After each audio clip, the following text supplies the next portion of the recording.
When my HOA poisoned my sister's water and laughed in my face about it, I did something no one in our neighborhood saw coming. I spent every dollar I had to secretly buy the entire subdivision's water rights and cut their taps off until they begged me to turn it back on. Sounds crazy, right?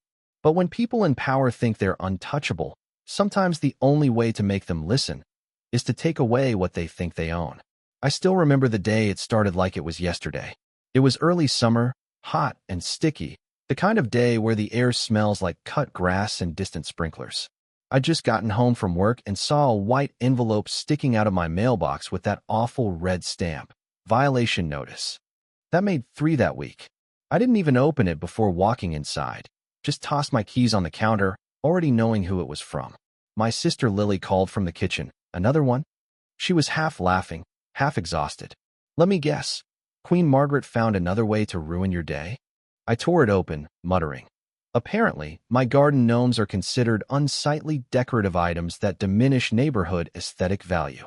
Lily frowned, her hands trembling just slightly as she poured herself a glass of water. Those gnomes were Mom's, she said quietly. They're the only things I have left of her. I noticed her hesitate before taking a sip. You okay? I asked. She made a face. This water tastes weird, kind of metallic. She shrugged it off, saying she'd been stressed and not sleeping well since she moved in. I brushed it aside too, not knowing that was the moment everything began. Lily had moved in next door just 2 months earlier after her divorce. She was so happy to be close to me, finally starting over.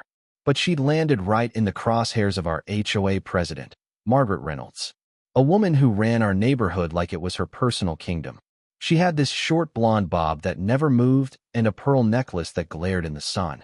Everyone called her Queen Margaret behind her back, but to her face, people smiled and nodded because no one wanted to be on her bad side. I'd learned to keep my head down, pay my dues, mow my lawn twice a week, and never give her a reason to knock. But once she turned her sights on Lily, all bets were off. The next day, Margaret sent another notice, this time about Lily's mailbox being the wrong shade of beige. I snapped. I told Lily, let's just go talk to her. No more hiding behind letters. 20 minutes later, we were standing on Margaret's immaculate lawn.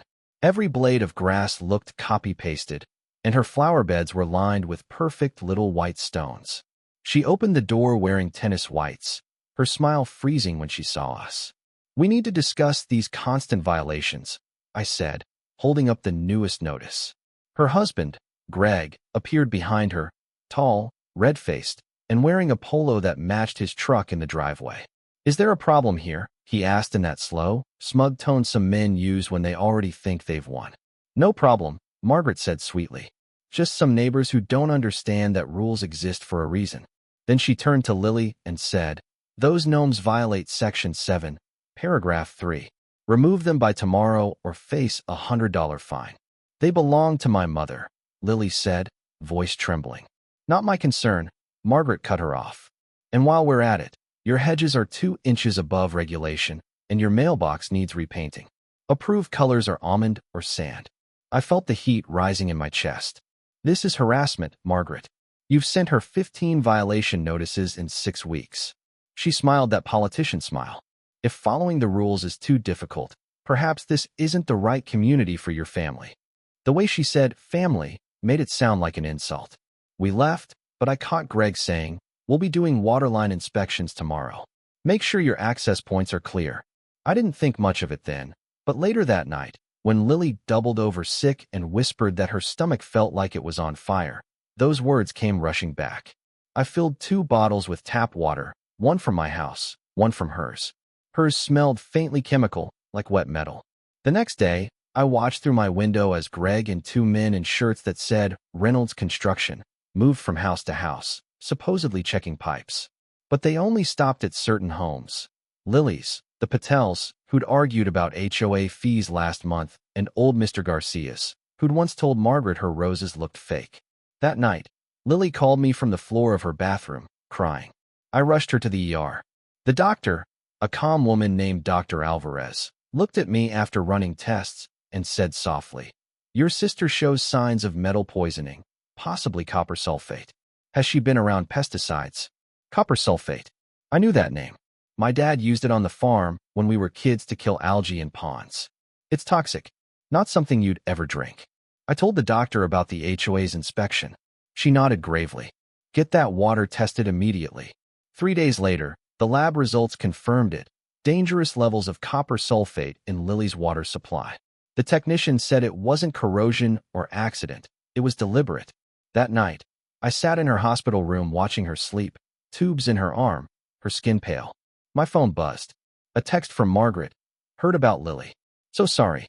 Hope she feels better soon. Those fines double after 10 days. I swear, my hands shook so hard I nearly dropped the phone. That's when I made a promise right there beside Lily's bed. If someone poisoned her water, I was going to find out who. And I wasn't going to scream or fight. I was going to take everything from them the same way they took from her. I started small. Cameras. I installed 2 visible ones and 3 hidden ones around Lily's house, facing the yard, the water meter, the back alley. The installer, a chatty kid named Wyatt, joked, expecting trouble? I smiled without smiling. Just being careful.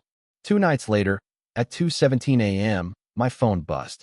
Motion detected. I almost ignored it, but something told me to look. The screen showed a dark figure crouched by Lily's water connection, flashlight in hand. I zoomed in and froze. It was Greg Reynolds. I ran outside, barefoot, yelling his name. He turned, the light blinding me for a second, then dropped the jug he was holding and sprinted toward his black SUV. I couldn't catch him, but I didn't need to. I had everything on camera.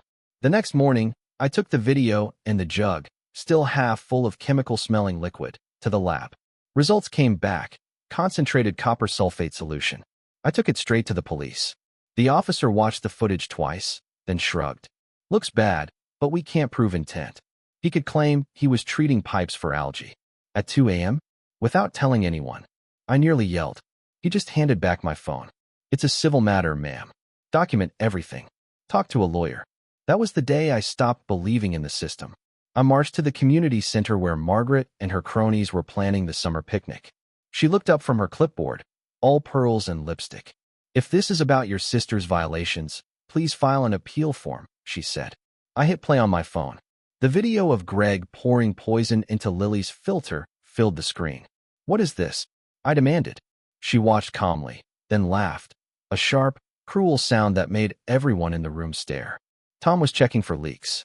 Maybe if your sister followed the rules, accidents like that wouldn't happen. Accidents? She's in the hospital. I snapped. Margaret leaned in, her perfume thick and cold. If you think you can fight me, go ahead. But people who cross me don't last long here. She walked away like nothing happened. And that was when I realized this wasn't just about rules or lawns. It was about power. That night, someone smashed my car windows. A note under the wiper read, "Drop it or things get worse." I was running out of options when my friend Luke, who worked for the local newspaper, called. I found something weird, he said. Your HOA doesn't get water from the city. It's a private system owned by a company called Crescent Valley Water LLC. Guess who owns 30%? Margaret and Greg Reynolds. My heart started pounding. Who owns the rest? I asked. He hesitated. A family trust. And they're selling their shares. That was it.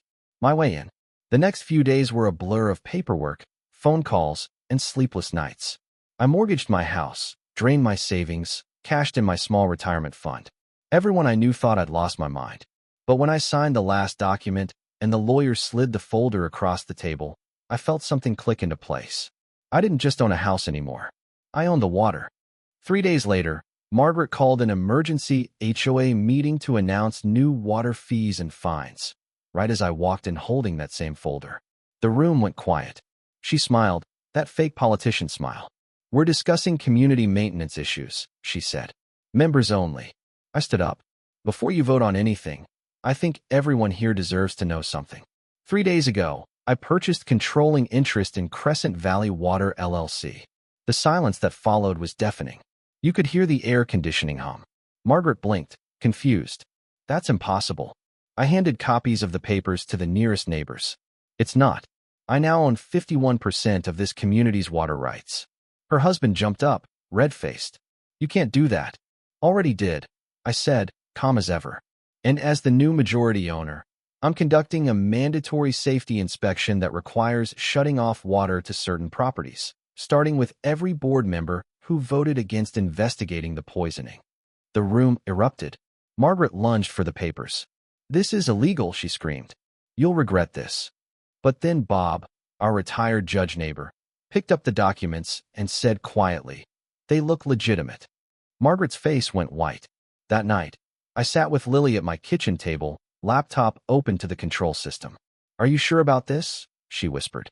"They'll come after you." I pushed a glass of clean water toward her. "Let them." Then I clicked the button. 6 homes, Margaret's mansion, the Reynolds Company office, and 4 other board members, went dry. The next morning, chaos. Lawns dying, sprinklers silent, people dragging hoses across the street begging neighbors for water. Margaret stormed into my driveway with 2 police officers, pointing and yelling. "She cut our water off? Arrest her." Officer Daniels, the same guy who dismissed me weeks ago, looked awkward. "Ma'am, county confirmed she owns the water rights. This is the civil issue." Margaret's jaw dropped. "Do you know who my husband plays golf with?" she snapped. "Your captain will hear about this." When they left, she got in my face and hissed, "Turn it back on, or you'll regret it." I met her eyes and said softly, "Regret's something you should have thought about before you poisoned my sister."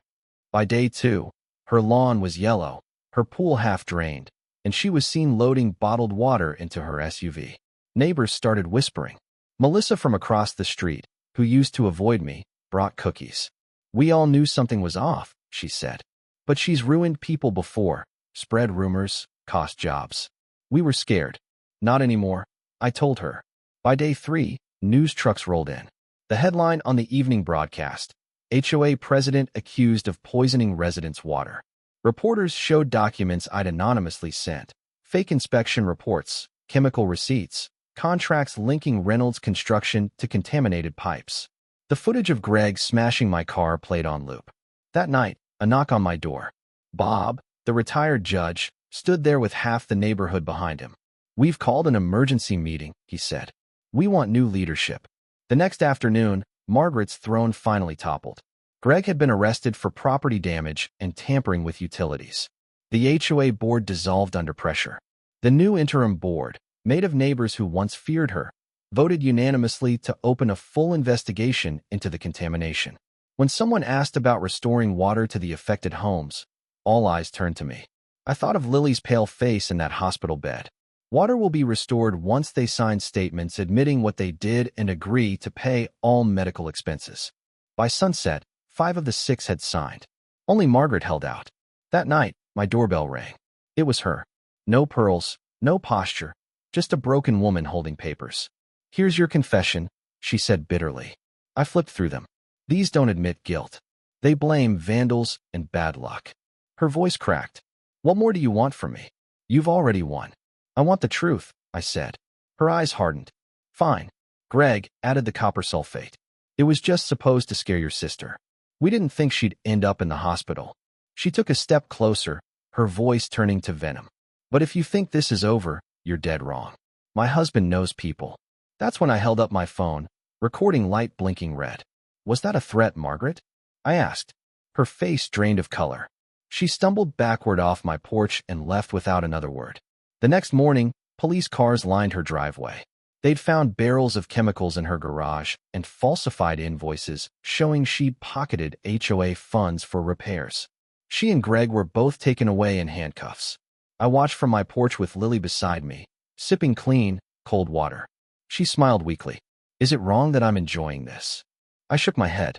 Not one bit. A week later, the new HOA, now a community co-op, voted to transfer ownership of the water system into a neighborhood trust. "Every household gets one vote," I said at the meeting. "No one person should ever control our lifeline again, not even me." People clapped. Some cried.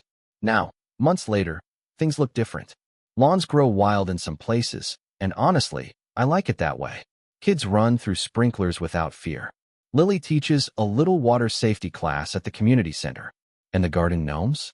They're back on her lawn, lined up like tiny sentinels. One for every neighbor who finally stood up. Sometimes, I take out the original deed, the one that made me the owner of Crescent Valley's water rights, and run my thumb across the seal. I keep it locked in my safe, not because I need it, but because it reminds me of something I'll never forget. Power only matters when you use it to protect, not control. So here's my question for you. What would you do if the very system meant to protect your home turned against you? Would you walk away, or would you fight back, even if it meant changing the rules of the game?